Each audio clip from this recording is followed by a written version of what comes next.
Thank you, Nancy. Good evening, everyone. Welcome to our Coptic Center Sunday evening virtual experience as we gather in light and in love and in universal truth in our ongoing quest toward self-mastery with a wonderful topic with Ortrun in just a little while.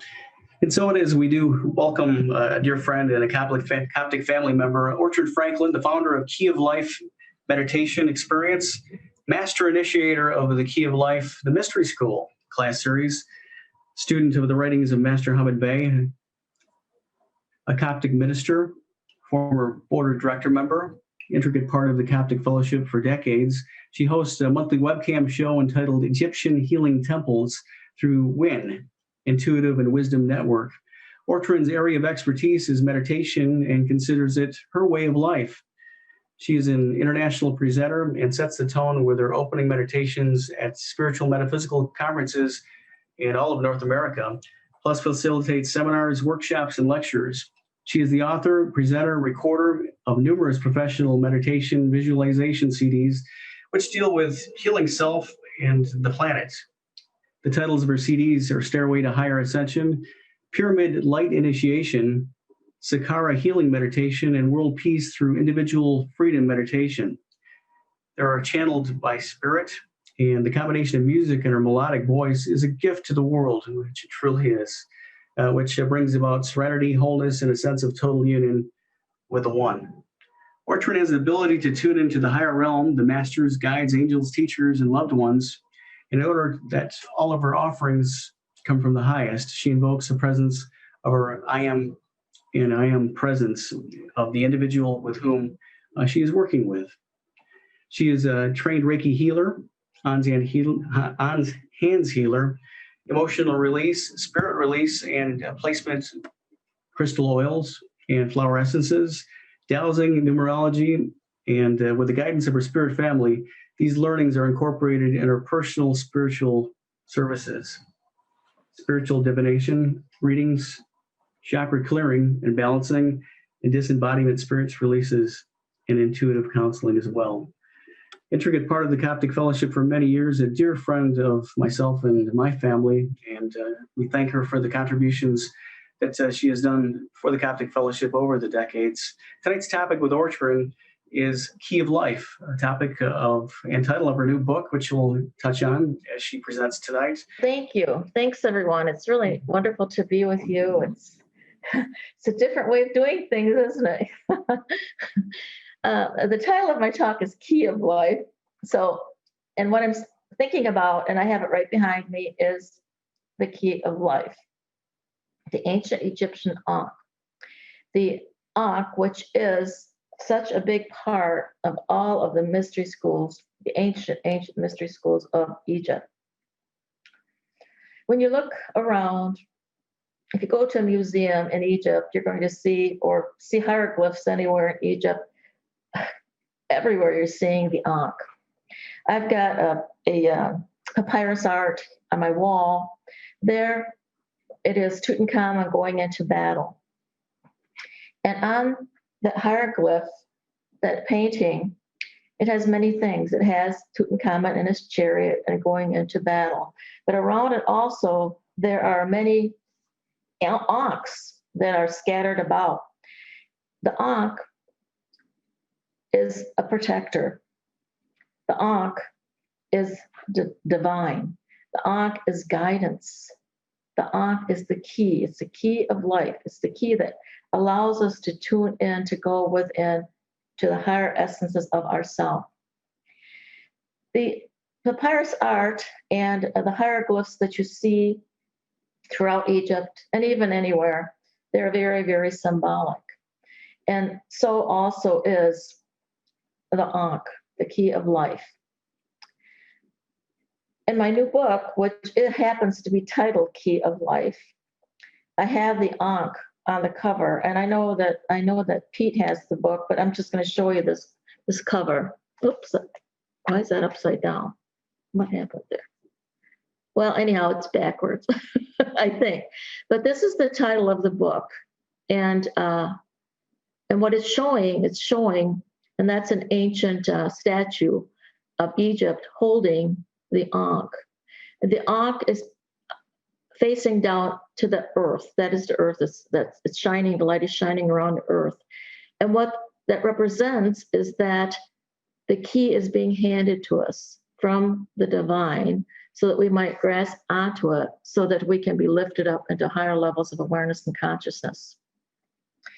In the ancient days, the priests and priestesses very much used the Ankh in the teachings, in the rituals, in the initiation processes. For as you look upon it, it looks somewhat like a key. You could hold it as a key, right? And that key can be used to point it upward so that you can receive the energies from the divine that are coming down. And you can also point them downward if you have this Ankh in your hand so that you can share the wisdom and understanding that you have gained by what you have learned. The Ankh is an ancient Egyptian cross. And what I find very, very interesting is that in our modern day, we have crosses, many types of crosses in our awareness now.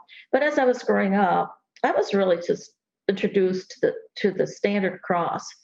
We had made the sign of the cross all the time as we were in church and as we were reciting our prayers. So that's what I was used to seeing. And it happened that it was in 1971, I became a mom, a single mom. I had children 2, 4, and 6, and I didn't have much money, so I spent a little bit of time in the 5 and 10 store.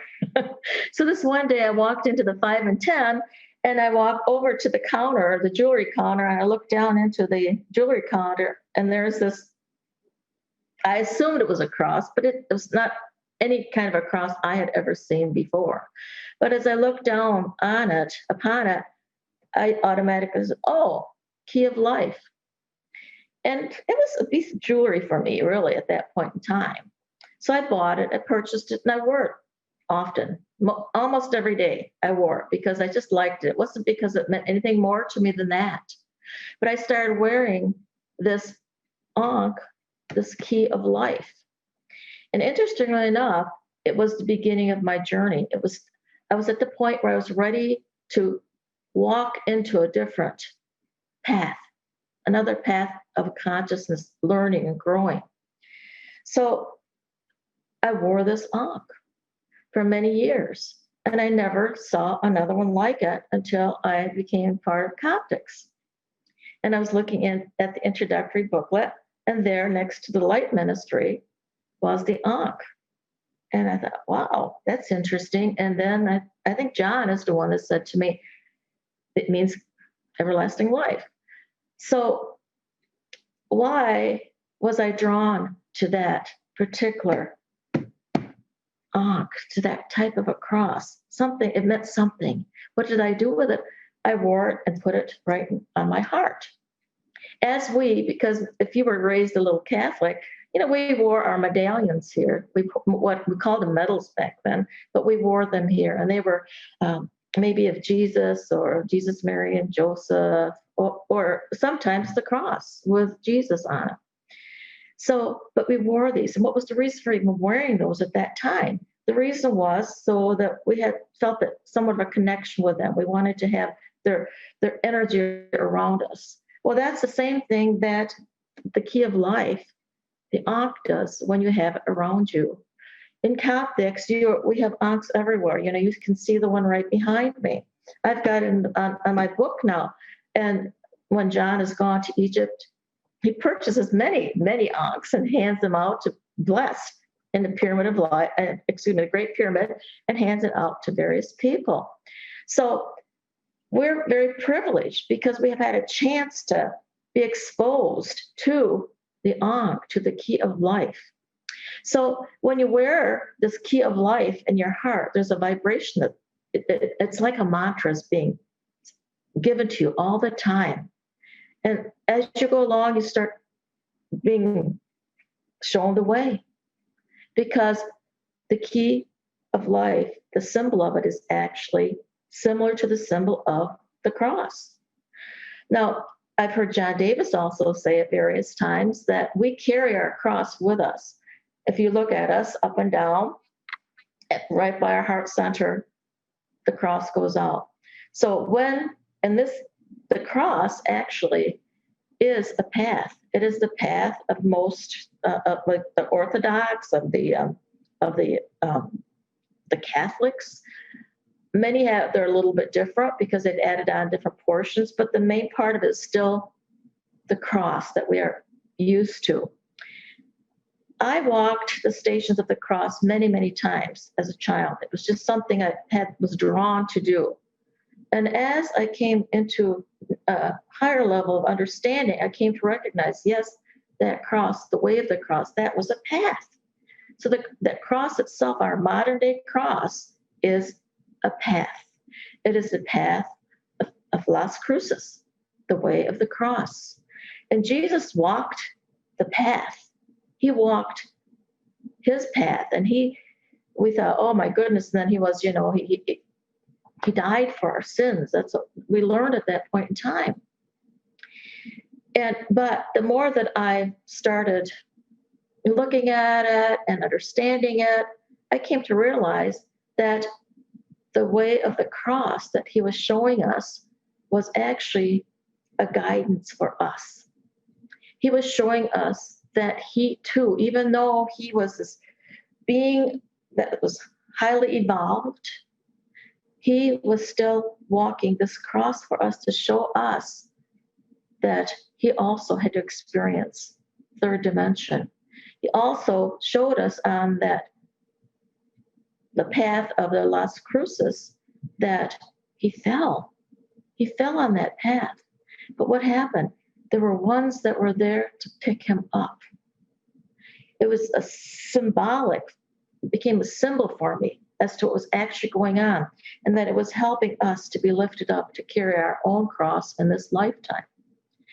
But the difference that there was for me when I was walking the way of the cross, which I said I did often. I was really in church a lot. I was this little Catholic girl that loved to pray, and I loved to be there, and it was really a solace for me. But when I came to around the Ankh, it was a different cross. It was not just that straight up and you can make a decision and go down. If you don't want to go up, and it's over. Because that's what we were taught. It was, at least I felt that when this life was over, it was over. But what the Ankh, this key of life, shows you is that there's more than it being over after one time through. And the loop itself, the loop of the Ankh, is that indication that we can do this over and over and over again and come back down many, many times and experience. As a child, and even as an adult, I never really understood. Well, so you live, you die, and then your soul just is there. And what's it doing? I started questioning, what in the world is it doing? And this was a real answer for me, because what I saw in the Ankh was that it was the path of Las Luces, the path of the light. It moved me into a different level of awareness and consciousness. And so when I started looking at this key, I could see myself standing and this key becoming one with me. And I would be walking the path. And the stem of the cross, that represents the chakras that are more related to our earthly life. It has to do with, the solar plexus and relationship and on down into the planet. Both the modern cross that we see and the Ankh, they seem to cross. The cross is right where the heart is at, where the heart is located. And as I said, the one showed me that there's one path and it's done, where the Ankh, the key of life, showed me that I can go up many times and keep gathering more and more I'm going to say learnings, teachings, growth. And it started to expand my consciousness. So the key started to open me up. By pointing that key of life, the Ankh, to my heart, it opened up the awareness. It opened me up to seeing that there was more than meets the eye. So here now we're able to walk here through the pathway of the earth, but we're coming to the heart center. And in the ancient Egyptian times, it says that the heart is the seat of the soul. So the soul is located in our heart. The soul isn't floating around out there somewhere. It's within our heart. Yes, it is also in the regular cross. It is also at the heart level, but you don't have that ability to come back. So here you are at the seat of the soul. And so when you tap into the seat of the soul with this key, this beautiful key, you'll unlock the door. You unlock the door to the superconscious mind. And the superconscious mind is actually the divine. We're reaching out into the ethers and all the way to the heart and mind of the Creator. And so we walk the path of Las Luces, path of light. And we open our consciousness up and we circle around, exploring many different aspects of what all that there is. And then we circle back with new ideas, new thoughts, things that we have learned and gathered together while we're in that space of the moon, the inner self, that darkness where the darkness becomes the light. We gather together new understanding, new awareness, and we're able to bring that back with us then and come back down and plant it into the planet. It becomes a part of us. It becomes a part of our soul. It becomes a part of all of our chakras.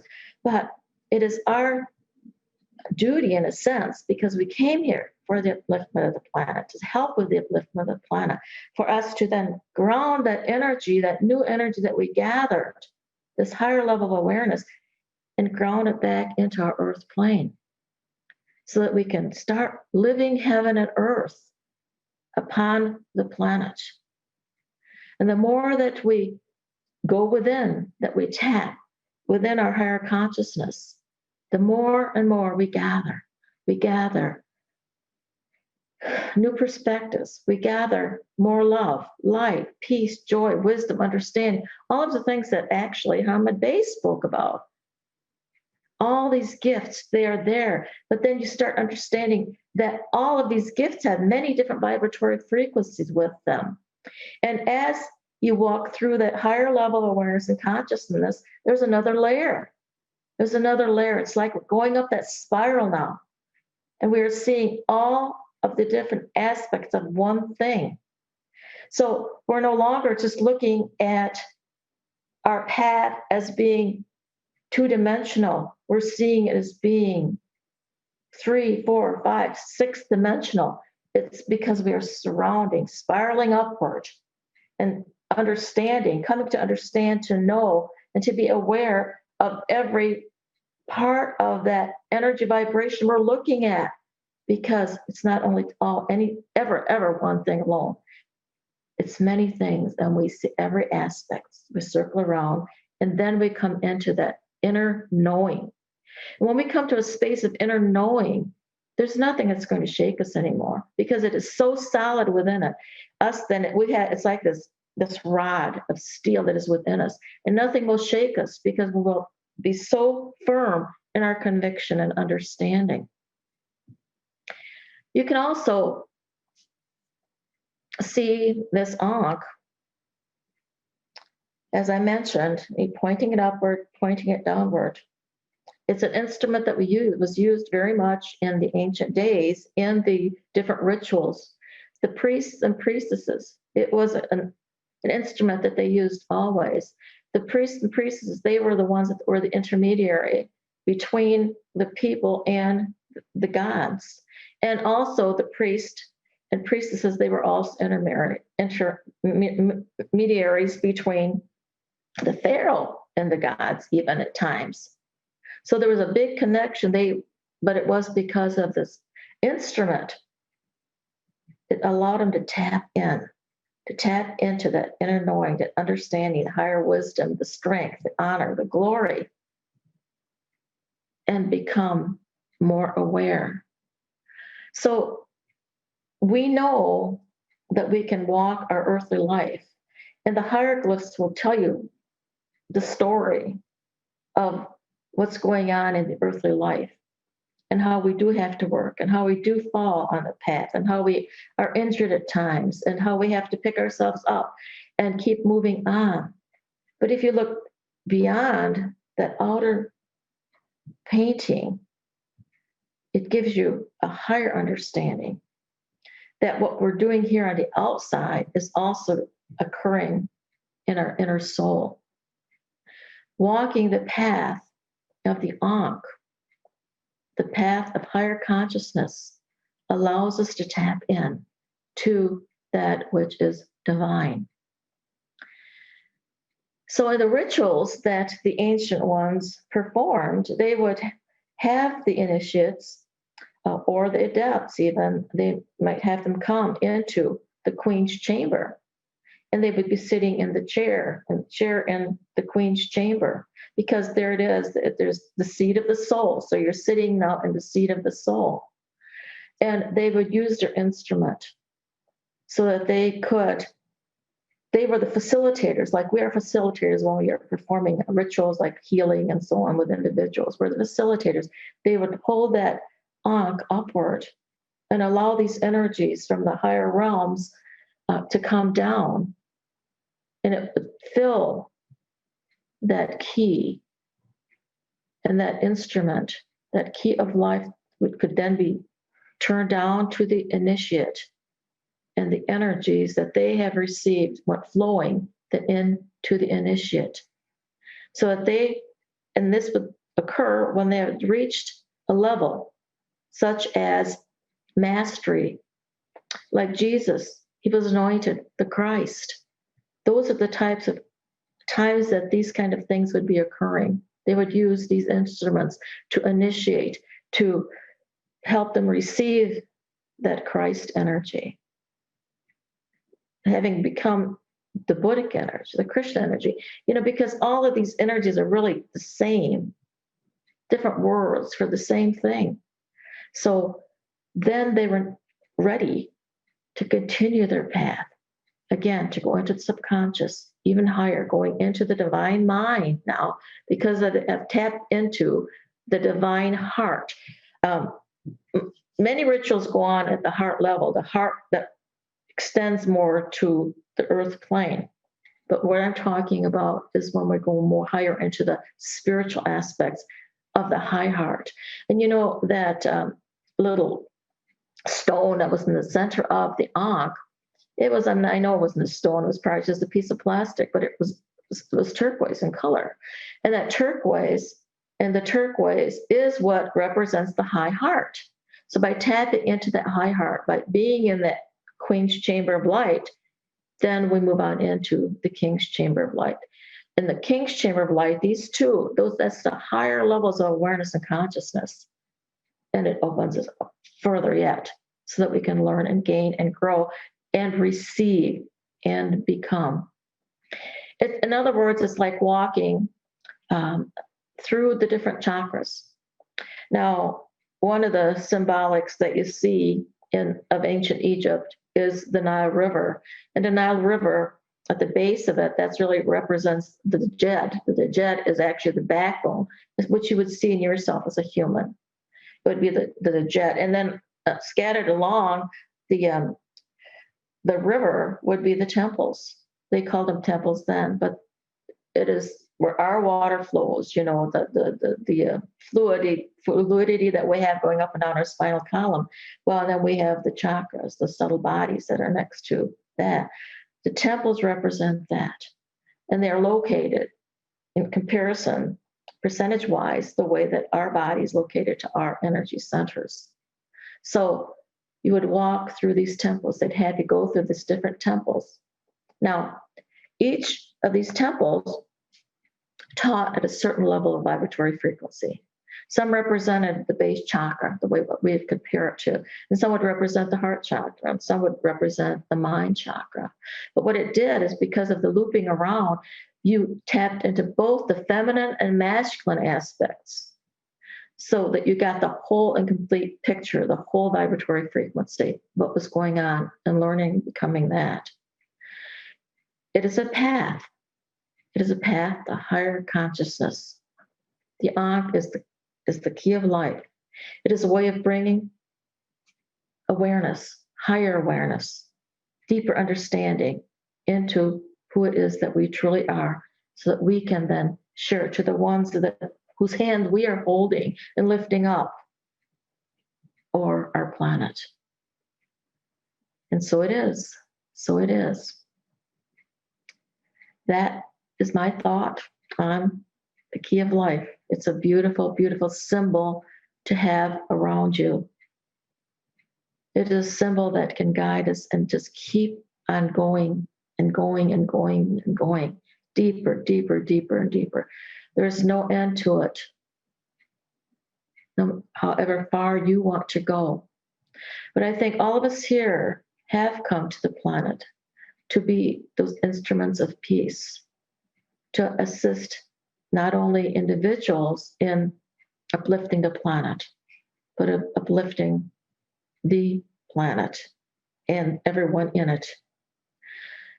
The gifts you bring by what you tap into, those beautiful gifts are placed in the akasha of our planet Earth, so that others can pass through the planet now, and they can tap in to the akasha of the planet and more easily learn and grow in awareness and consciousness, because you have given that gift to the planet as you have walked your path of Las Luchas. Thank you. Wonderful, Ortrun. Thank you. Thank so much. you.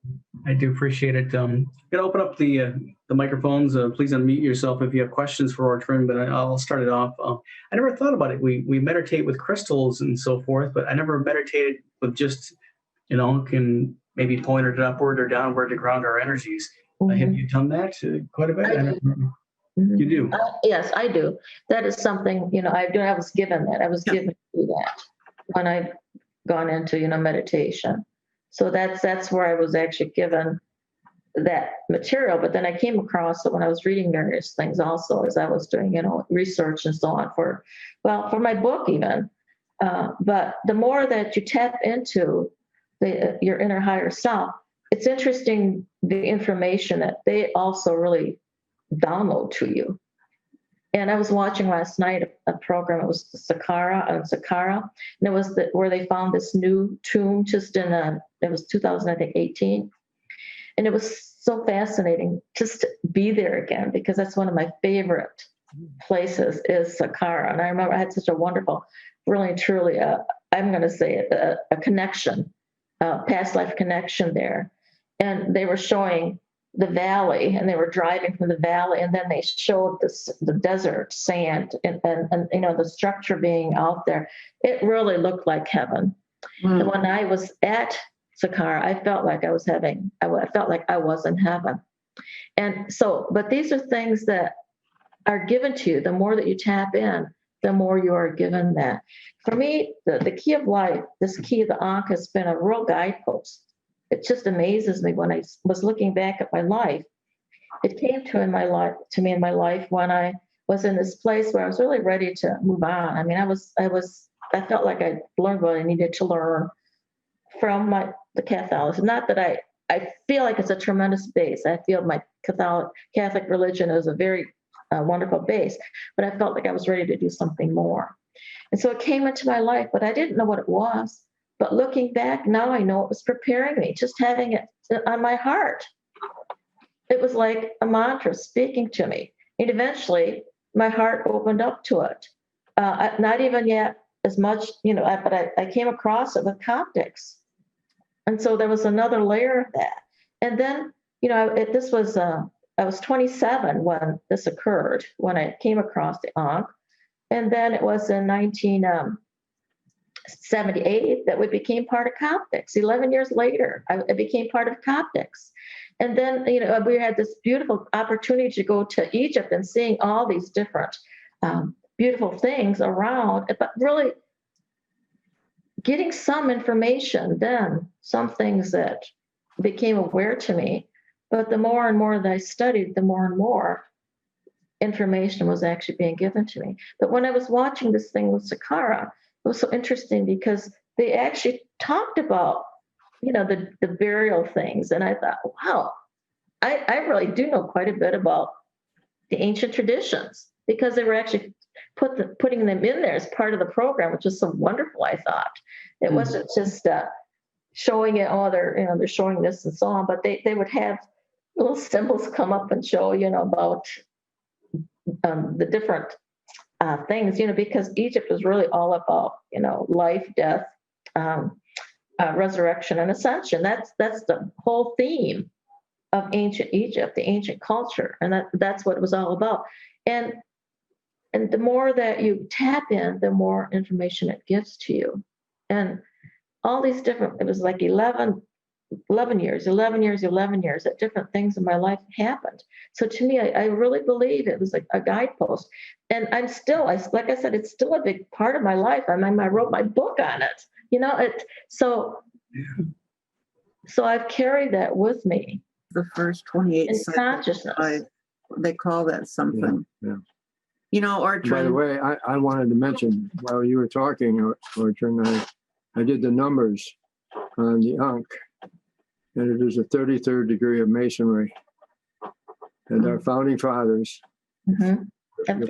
of the United States of America was built on the Ankh and the 33rd degree of masonry. Mm-hmm. Of course, the founding fathers knew all this. Right. I'm sure they were in tune with Egypt. And the founding fathers were very, very spiritual people. So they wanted to found the greatest country in the world in terms of selflessness, compassion, giving, serving, the world of the 33rd degree of masonry. But it began in Egypt, and they picked up on it. And I'm sure some of them were Egyptologists, but they never really share. A lot of this was behind their back, behind the scenes when they were forming the country. Mm-hmm. Of course, July 4th, 1776, you know what that revolves around? The Messiah. 7-4 is the number of the Messiah. I think that's quite interesting. They didn't say we were the Messiah, but it's the 7th chakra and the 4th chakra merging. That's what they were trying. That's what they were trying to do, and they never talked about the stuff they were probably talking about. By the way, your presentation was absolutely outstanding. Well, thank you. Well, excuse me, I'm sorry, John, but that's what I felt when I looked back at my life. I thought, wow, I was 27 years old, and in numerology, 20, that's a cycle, right? So I was coming to the end of a cycle, starting a new cycle. Mm-hmm. And then many 11s and 22 and 33 were coming in just when different things were going on, huge things in my life. And I think if other people actually went back and looked at those and started looking at some of those numbers, it's amazing how we were influenced, because we were, and the timing was just the way it was meant to be, to do various different things within our life path. Mm-hmm. Ortrun, I don't know. Yes. When you think about it and your connection with the Ankh all your life, and we've had experiences, and I know you all have had experiences where you realize that you are being guided and being like you were placed in that 5 and dime store, and you looked at that Ankh and liked it. You were put there to see that and get a connection. The other thing I'm amazed at is, when we used to have our conferences at Olivet, I think we only gave away a trip to Egypt once or twice, and you won the trip. I know. That is that's no accident, That's no coincidence. you know? Yeah, it was. I mean, I had tears in my eyes, because truly, I felt like it was totally overlighted and guided. Uh-huh. And I really do feel I was. Well, I do think the hand of God has been on your life all the way through. Right. And it is with everyone. Well, sure. Yeah. But what you've done with that is your story, what John has done with his and Carl's done with his. Everybody has their own special gift or talent that they were supposed to find and develop. And I would like to know if you could share with all of us how we can get your book. And on the website, it's I think I've got it for $18.95. Okay. Yeah. And if you buy it anywhere else, it's going to be a little bit more expensive. That's including the shipping and handling. So. Okay. Yeah, Ortrun. Whatever the price is priceless. Whatever the price is priceless. Thank you, Pete. And Pete has my book. So, and he's been wonderful about little things he's written to me.